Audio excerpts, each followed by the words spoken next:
High seas drama in the Mediterranean. A freighter hurtling out of control towards Italy with no crew aboard and hundreds of Syrians as cargo. Rescuers from the Icelandic cutter Tia found 350 panicked migrants, including women and children, desperate to get off the Ezadeen. Masked smugglers had locked them into cattle pens days earlier. They had only broken out once they discovered they'd been abandoned. Heavy seas preventing the Tia's crew from boarding. It was very difficult and too risky to board the vessel in the weather. Eventually the freighter ran out of fuel and it was towed to an Italian port. What happened to the Ezadeen highlights new human smuggling tactics. The smugglers are buying old cargo vessel, maybe unseaworthy, in bad condition, and take a lot of people on board, migrants.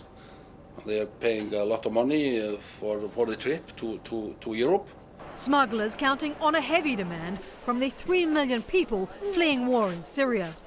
The ships being pointed towards Europe on automatic pilot without a crew.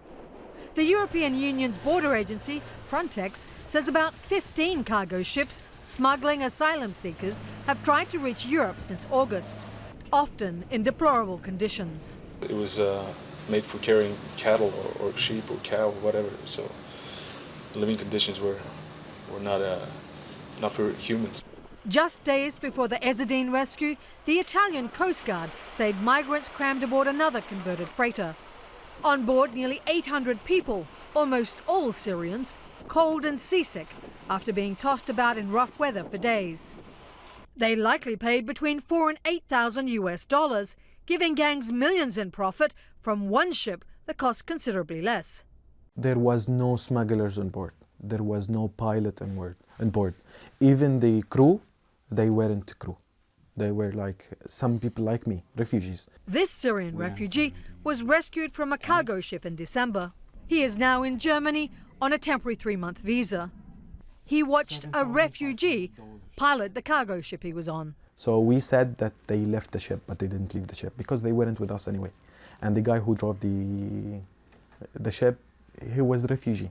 The newest tactic, allowing traffickers to profit from the safety of shore.